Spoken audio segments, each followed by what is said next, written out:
आहे? जर तुमचा जातीनिहाय डेटाच येणार नाही मग तुम्ही ओबीसीना आरक्षण कसं त्या ठिकाणी देणार? हाही एक महत्वाचा प्रश्न आहे. आता तेलंगणा राज्य करू शकतं पण देशाचे पंतप्रधान आणि देशाचे गृहमंत्री हे करू शकत नाहीत. दुर्दैवाने आता तर तुम्ही सकाळी जे बोलली मी बघितलं, राहुल साहेब बरोबर स्टेटमेंट केली आहे की आता दोघांमध्येच काय काय माहित नाही. भाषण संपल्यानंतर देशाचे पंतप्रधान आले.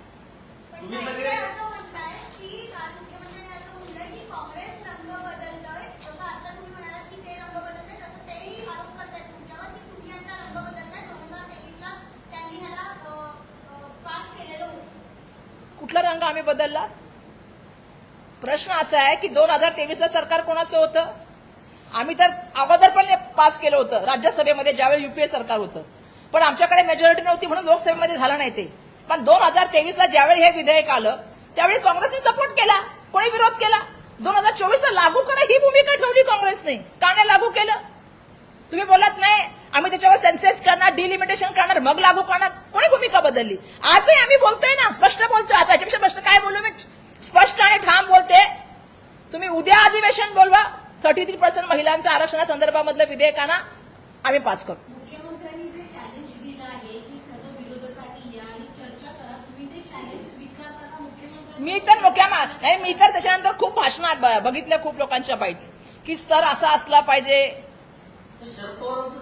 मी तेच सांगते ना की हे नको ते नको ते नको. आता कुठला स्तर पाहिजे माहित नाही. आम्ही पण 5 वेळा निवडून आलेलो आहे. आता मला माहित नाही की कुठला स्तर पाहिजे, पण मला हे बोलायचंय की ज्या वेळेला महिला बोलतात तेव्हा महिलांचं म्हणणं ऐकलं गेलं पाहिजे. महिलांमध्ये मला कळत नाही की स्तर हे कोणी आणलेले आहेत की त्या स्तराबद्दल बोललं पाहिजे, ह्या स्तराबद्दल बोललं पाहिजे आणि कोणाचे स्तर ठरवणार? हा माझा पहिला प्रश्न आहे. मुख्यमंत्र्यांना तुम्ही प्रश्न विचारले ना, अरे बाबा तुम्ही तर एवढे मोठे नेते आहात, तुमच्या पक्षाचे नेते आहात, तर आमची अपेक्षा आहे की शक्ती कायदा मंजूर आणा ना. का आणला नाही 3 वर्षामध्ये मंजूर करू? मी तर प्रश्न विचारले, ते तर उत्तर द्या. तुम्हाला मी दुसरा प्रश्न पण विचारला की मुंबई, तुम्ही एका महिलांच्या बाबतीमध्ये एवढं बोलताय तर मुंबई महानगरपालिकेमधल्या महिला नगरसेविकांवर का अन्याय करताय? एकाला तुम्ही 2 कोटी रुपये देताय आणि एकाला तुम्ही 25 लाखचा निधी देताय. म्हणजे हे नाहीये का महिलांबद्दल तुझा भाव? तिसरा मी प्रश्न विचारला की ज्या वेळेला मोठी मोठी प्रकरणं ज्या वेळेला होतात महिला संदर्भामधली, महाराष्ट्रामधलं बोलले मी, देशामध्ये तुम्ही खूप बोलीन की निर्भयाचा फंड तुम्ही कुठून कुठपर्यंत आणला. निर्भयाचा फंड तुम्ही रिवाईज करून 500 कोटीवर 278 कोटीवर आणला. प्रत्येक देशामध्ये आज घटना, प्रत्येक दिवशी 85 मुलीवरती बलात्कार होतात, 1000 केसेस होतात महिलांबद्दल. महाराष्ट्राची परिस्थिती काय फार चांगली असं नाही. आपल्याला सुद्धा माहितीये की महाराष्ट्र हा 2ऱ्या नंबरवर आहे महिला अत्याचारामध्ये. मग मला सांगा की मुख्यमंत्र्यांना अशा घटना झाल्यानंतर आज मी खराब प्रकरणाचं जाणीव उल्लेख केला, कारण सध्या ते आपण सगळे त्याच्यावर चर्चा करतोय. किती लोकांना चौकशीला बोलवलं? सीडीआरवर तुम्ही लोकांनी चर्चा केली. कोणी म्हटलं सीडीआर कसा आला, काय आला, ह्याच्यावर चर्चा झाली. पण ज्यांची नाव आली, किती नेत्यांवरला बोलवलं गेलं? कोण मोठा नेता गेला चौकशीला आजपर्यंत?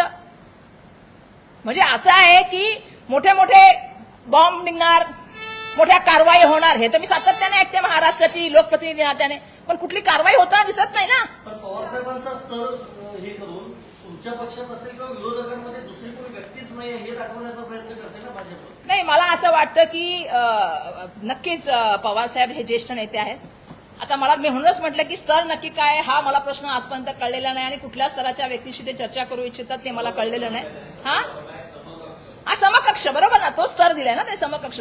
समकक्ष म्हणजे काय मला माहित नाही, पण लोकप्रतिनिधींनी या नात्याने आणि जनतेने म्हणजे समकक्ष म्हणजे कळलं मला. मराठी कळतच आहे, मी मराठी मीडियम मधूनच शिकलेली आहे.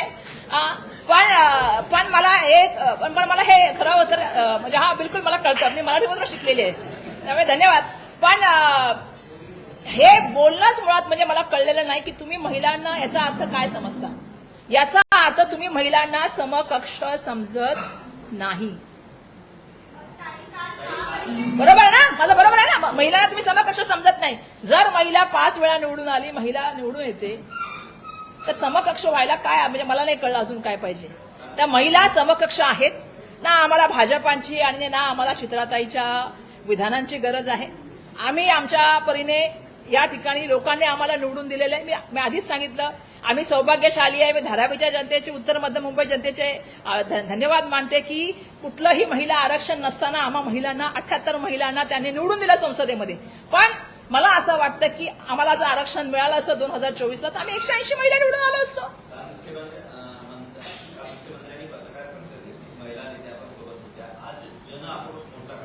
एकाही महिलेला बोलू दिलं नाही. नाही मला त्यांनी सांगितलं की एकाही महिलेला त्या ठिकाणी बोलू दिलं गेलं नाही. बोलू द्यायला पाहिजे होतं ना कुठल्या ना कुठल्या महिलेला त्या प्रेस कॉन्फरन्समध्ये. महिलेला आता आमच्याकडे तर मीच बोलते, आमच्याकडे पण माझ्याबरोबर पुरुष बसलेत, पण मी बोलते एका तरी महिलेला बोलू द्यायला पाहिजे होतं. आणि बघा शेवटी RSSची भूमिका असलेली पार्टीतून आलेली मनुवादाची पार्टी आहे.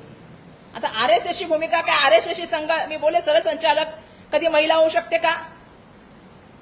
ज्यांनी सांगितलं की लग्न हे कॉन्ट्रॅक्ट आहे, महिलांनी आपल्या पतीची सेवा केली पाहिजे, मुलांना केलं पाहिजे, सांभाळलं पाहिजे, जी महिला हे करू शकत नाही, हे माझं विधान नाहीये.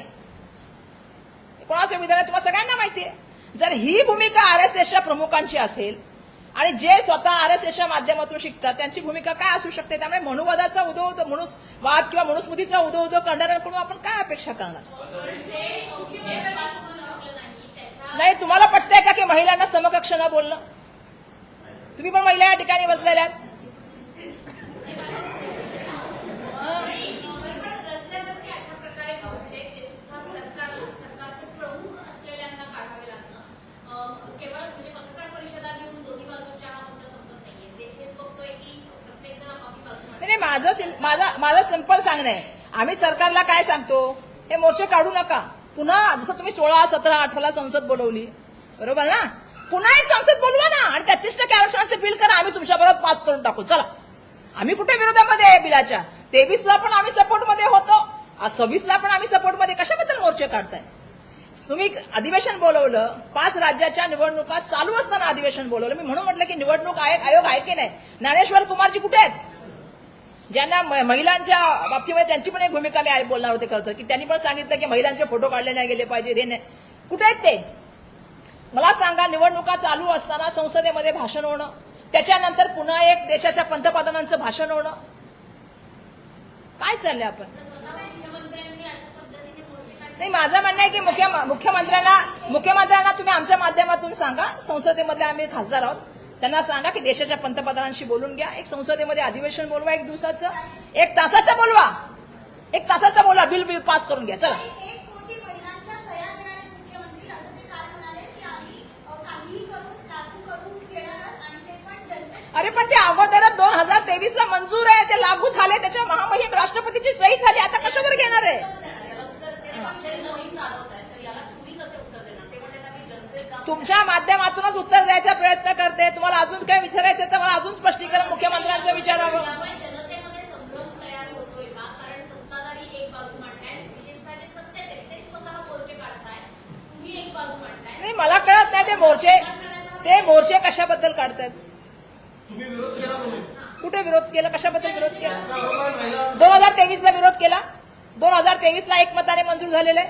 कायदा कसा मंजूर होतो याचं ज्ञान तर त्यांना असावं, कारण ते ऍडव्होकेट पण आहेत, त्यामुळे झालेला आहे ऑलरेडी कायदा. आणि मला वाटतं की त्या दिवशी देशाच्या पंतप्रधानांचं भाषण ऐकल्यानंतर आम्ही खालच्या कमेंट पण वाचल्या. त्यांचा चेहरा उघडा पडला. तुम्ही पण वाचल्या. त्याच्यावर आता व्हिडिओ पण आले, ज्या कमेंट आल्यात त्या किती 17 तारखेला किती खातं उघडली आहेत. 17 तारखेला पण काही खाती उघडलीत माहितीये ना, ज्या दिवशी भाषण झालं त्या दिवशी पण खाती उघडली आणि तेच करत होते. त्यामुळे जनतेला सगळं माहिती आहे. माझी जनतेला सुद्धा आव्हान आहे की सत्यता समजून घेतली पाहिजे. हे बिल अगोदर 2023ला पास झालंय, ते लागू करावं, ही 2024ला ही आमची भूमिका होती.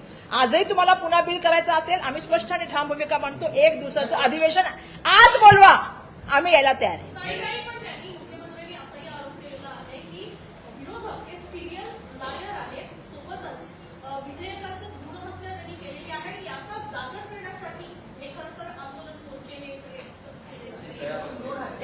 सिरियल लायर असा उल्लेख केलेला आहे. सिरियल लायर आणि भ्रूणहत्या विधेयकाची भ्रूणहत्या. आता तुम्हाला मी एवढा पूर्ण इतिहास सांगितला, त्याच्यानंतर कोण सिरियल लायर आहे हे जड शब्द वापरून निवडणुकीच्या पक्षाला नाही. बघा, 2 करोड युवांना रोजगार देणार, 15 लाख रुपये अकाउंटमध्ये येणार.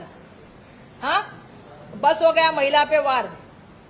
बस आता सगळ्यात जास्त तुम्हाला माहिती आहे की काय परिस्थिती आहे. आज आमच्या महिलांचं सक्षमीकरणाच्या बाबतीत बोलायचं झालं तर कितवा नंबर देशामध्ये जगामध्ये लागतो हे पण जर माहिती घेऊन सांगा. हा आता तुम्हाला अजून खूप सांगू शकते. उज्ज्वला गॅस झाल्या, आज एलपीजीची काय परिस्थिती आहे. 5,000 रुपयाला एलपीजी मिळतोय. मी नेहमी म्हणते की पहिल्यांदा मी असं सरकार बघितलंय की ज्या वेळेला आपत्ता येते, ज्यावेळी संकट येतं, त्यावेळी समाधान आणि कुठलीही उपाययोजना न देता लोकांना लाईनमध्ये उभं करणारं सरकार म्हणजे हे सरकार आहे. खोटं बोलायचं आणि किती रेटून बोलायचं, याला पण काहीतरी मी म्हणून मगाशी पण बोलले की प्रत्येक वेळेला घटना होते, मोठा बॉम्बस्फोट होणार आहे, मोठी कारवाई होणार आहे. मला पत्रकारांनी सांगावं किती महाराष्ट्रामध्ये मोठ्या कारवाई झाल्या, किती मंत्र्यांवरती कारवाई झाल्या. नाही, मला उत्तर द्या ना तुम्ही. का शिवसेनेवर कारवाई झाली नाही, का योगेश कदमावर कारवाई झाली नाही, भुसेनवरती झाली नाही, कोणा सांगा ना मला. संजय राऊत ही लिस्ट काढली ना तर खूप मोठी लिस्ट निघेल. पण या आता मी जसं म्हटलं भोंदू प्रकरणामध्ये पण किती कारवाई झाल्या. ज्या बायकांचे तुम्ही व्हिडिओ बाहेर काढताय, ज्या स्त्रियांचे व्हिडिओ काढताय, किती वाईट परिस्थिती असेल तुम्ही विचार करा. त्यांच्या परिवारामध्ये आणि समाजामध्ये त्यांना फिरणं किती कठीण होईल. कोण व्हिडिओ बाहेर काढतोय. हे व्हिडिओ तर फक्त पोलिसांकडे होते आणि ज्या पोलीस अधिकाऱ्यांची नावं याच्यामध्ये आली, किती लोकांना किती इतक्या दिवसामध्ये हे प्रकरण का समोर आलं, हे प्रकरण का समोर आलं ते तुम्हाला मला पण माहितीये. पण अशा तऱ्हेने या सगळ्या प्रकरणाची चौकशी होणं आवश्यक आहे. महाराष्ट्रामध्ये कायदा सुव्यवस्था राहावी आमची इच्छा आहे. देशाचे पंतप्रधान मणिपूरची घटना होते, एक शब्द बोलत नाही. हाथरसची घटना होते, एक शब्द बोलत नाही. महिला क्रीडापटूंचं उत्पीडन होतं, त्याच्यावर एक शब्द बोलत नाहीत.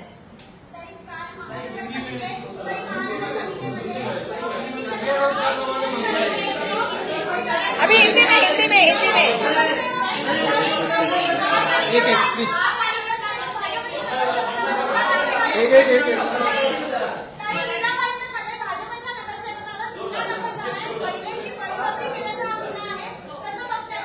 अरे तो तर मी बघितलाच. मी पुण्याचा पण एक व्हिडिओ बघितला, 2 महिला भांडत होत्या काहीतरी त्या याच्यावरून, बरोबर ना. तो पण मी बघितला. तो भाजपच्या कोणत्या भाजपच्या नगरसेविकेच्या संदर्भामधला होता. माझा मुख्यमंत्र्यांना सांगणं आहे की पारदर्शक स्वच्छ कारभार झाला पाहिजे, महिलांना न्याय मिळाला पाहिजे. तुम्ही देशाच्या पंतप्रधानांना सांगून लगेच अधिवेशन बोलवा. एक शेवटचा प्रश्न मराठीतला आहे. आता राहू दे, आता जाऊ दे, आता झाला प्रश्न. अरे जाऊ दे रे बाबा.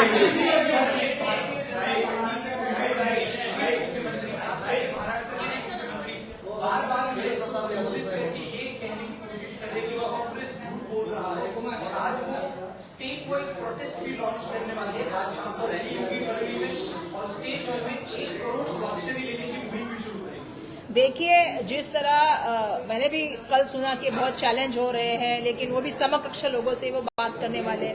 मैं उनसे सिर्फ इतना ही कहना चाहती हूँ कि भाजपा को किस चीज का सबसे बड़ा जो है, क्योंकि 2023 में तो नारी शक्ति वंदन अधिनियम तो पास हो चुका है और 2024 में लागू करने की बात कांग्रेस तब भी रखी थी. आदरणीय हमारे नेता मल्लिकार्जुन खड़गे जी रहे या आदरणीय सोनिया जी रहे, इन्होंने तब भी भूमिका रखी थी कि परिसीमन करके आप उसको लागू कर दिए 2024 में. अगर वो लागू किया होता तो आज हमारे यहाँ पे सिर्फ 74 महिलाएं नहीं होती, 180 महिलाएं उसमें वहां पे मौजूद होती और जो संसद में अपने लिए, अपने महिलाओं के लिए, न्याय के लिए लड़ती, कानून बनाने के लिए लड़ती, योजनाओं के लिए लड़ती. लेकिन ये दुख किस चीज का हो गया है. ये दुख इस चीज का हो गया कि पूरी दुनिया में ये मैसेज चला गया कि मोदी है कि मुमकिन है. इस बात को पूरी तरह से, इस प्रतिमा को जो है छेद करने का काम हुआ और पूरे देश में यह माहौल गया कि आज भी देश में संविधान जिंदा है, आज भी लोकतंत्र जिंदा है. और जब बात आती है तो जब भाजपा की भूमिका के ऊपर हमारा इसलिए वहां पे ये था कि महिलाओं को सामने रख के, महिलाओं को ढाल बना के ये अपने डिलिमिटेशन का एजेंडा चला रहे थे. और हमारा ये कहना था कि जब डिलिमिटेशन के बारे में संसद में जब जब चर्चा हुई, चाहे वो 72 में हो, 73 में हो या 2002 में हो, जो मैं लाई हूँ, जिसमें चाहे सोमनाथ चटर्जी रहे, चाहे भंडारे साहब रहे या अलग अलग लोग, परासर जी रहे या चाहे वो आपको मैं बोलना चाहूंगी जेटली जी रहे, इन सब ने तब स्वीकार किया था कि ये बात है कि असमतोल होता है दक्षिण और उत्तर का.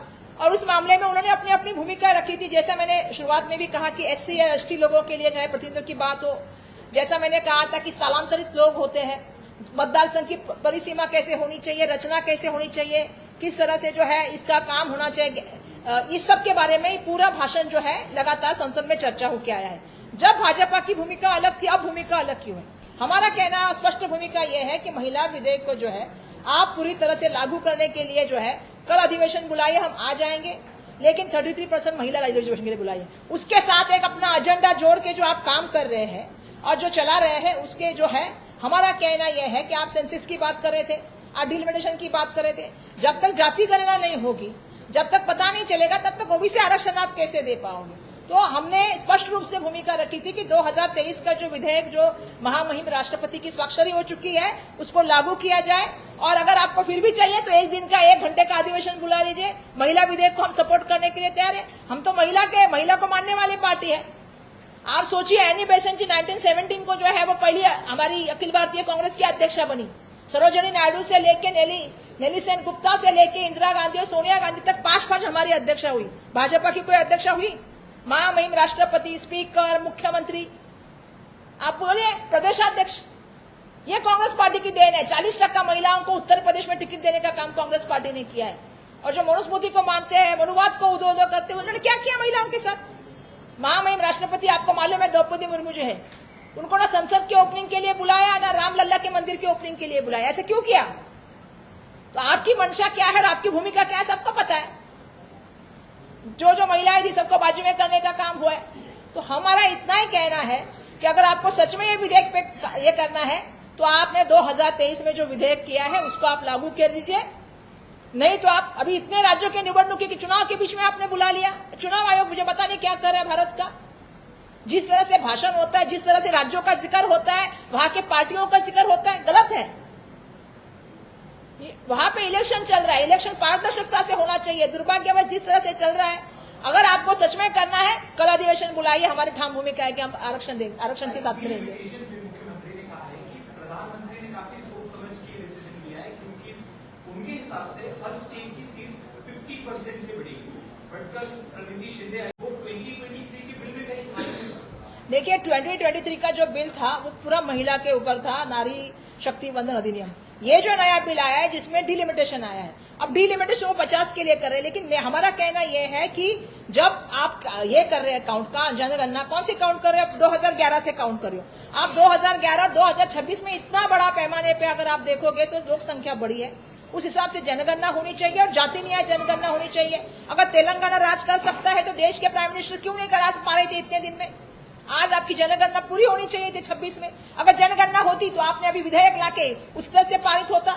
हम कहा विधेयक के खिलाफ थे, हम तो विधेयक के सपोर्ट में है। इसलिए 2023 में जब ये विधेयक आया सबने सपोर्ट किया, सिर्फ 2 लोगों ने उसको अपोज किया। लेकिन हमारा कहना यह है इसके पीछे आप महिलाओं को ढाल बना के इसके पीछे अपना एजेंडा चलाना बंद करिए। जैसे कल प्रियंका जी ने उनकी प्रेस कॉन्फ्रेंस में कहा, आपने सुना होगा कि अमित शाह बार बार कह रहे कि आपके बाल सफेद हो जाएंगे, लेकिन आप ये साइड में नहीं आ पाओगे। क्यों? ये इसका एजेंडा था क्या? तो ऐसा नहीं चलेगा। और आप जो बात कर रहे हैं, मुझे लगता है कि कोई भी विधेयक जब आता है तो उसकी सर्वसहमति होनी चाहिए, सबके साथ बैठक होनी चाहिए, चर्चा होनी चाहिए। आप कैसे तय करते हैं 50%? उसके लिए आपको जनगणना का आपके पास डेटा होना चाहिए। वही बात जो है 2002 में अरुण जेटली जी के सामने हुई थी। देखिए ये तो फिगर लाया है कि दक्षिण भारत का कितना होके कितना बढ़ने वाला है या कम होने वाला है। मेरा कहना यह है कि अगर आपको करनी है तो आप जनगणना, जाति न्याय कीजिए, हर वर्ग को अपना आरक्षण लागू करने का मौका दीजिए। और हमारा कहना यह है कि आप महिला विधेयक को इसके साथ मत जोड़िए, क्योंकि जैसा बिल्कुल है कि दक्षिण भारत का जो हिस्सा है 24 से वो 21 जो है वो कम हो रहा है। गोवा की भी एक सीट कम हो रही है और ईशान्य भारत का भी है 4.7 से 4% हो रहा है। तो ये कहीं ना कहीं हर जगह पे जो कम ज्यादा हो रहा है और जो सीटें का बड़ा कड़क चढ़ा के कम हो रहा है, इसके ऊपर उनका सबका कहना है कि ये दक्षिण वर्सेस उत्तर नहीं है, ये भारत एक संघ राज्य है, देश है। और मुझे लगता है इस एक संघ देश के लिए संवैधानिक ढांचा है, उस संवैधानिक ढांचे की तरह आपको जाना चाहिए। संवैधानिक ढांचे को आप हिलाने का काम मत करिए। आप महिलाओं को, हम सब सम्मान करते हैं, हमारी माता बहन सब महिलाएं हैं, हम सब खूब महिला है तो सम्मान हम करते हैं। लेकिन इस विधेयक के माध्यम से महिलाओं को सामने रख के अपनी राजनीति मत खेलिए। ये राजनीति का जो आपका संधि साधु का हेतु है उसके लिए महिलाएं ने बनी।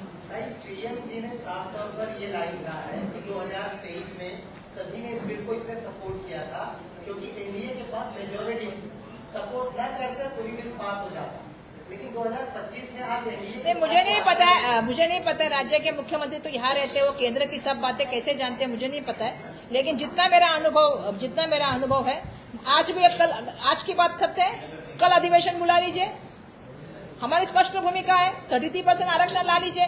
लेकिन मैंने आपको मराठी में थोड़ी देर पहले बताया कि मुख्यमंत्री कभी महाराष्ट्र के बारे में भी हमको जानना है कि महाराष्ट्र ने विधिमंडल में लोग मतलब दोनों विधिमंडल में एक मत से कानून पास किया, शक्ति कायदा।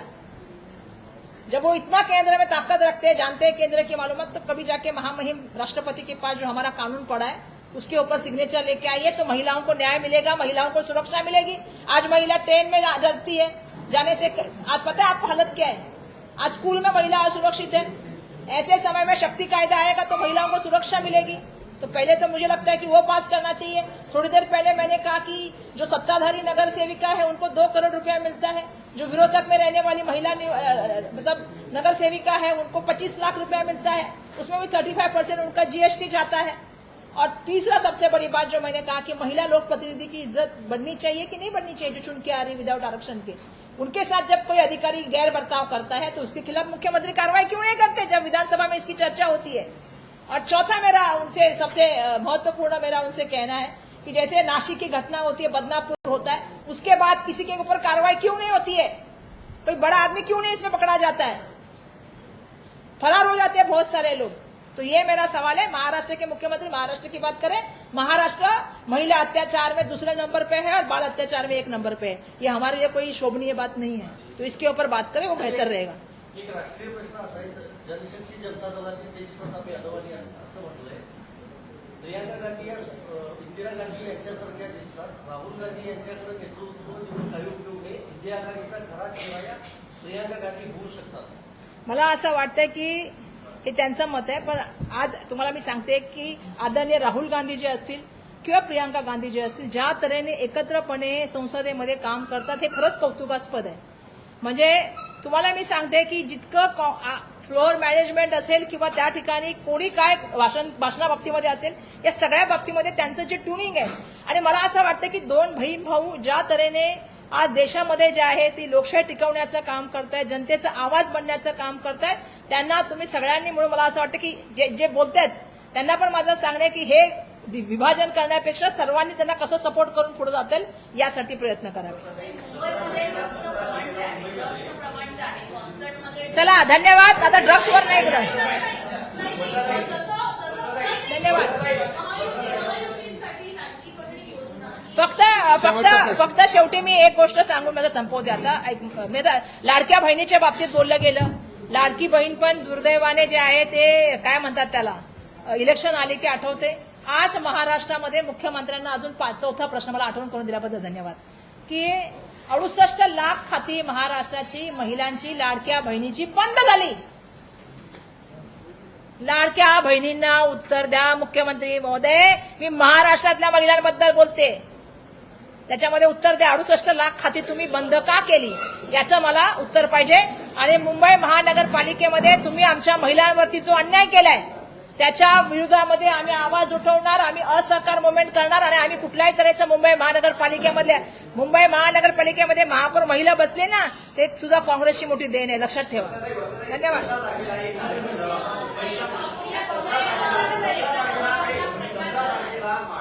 चांगलं आहे ना? चला, धन्यवाद। कुठे मला आहे प्रश्न विचारते?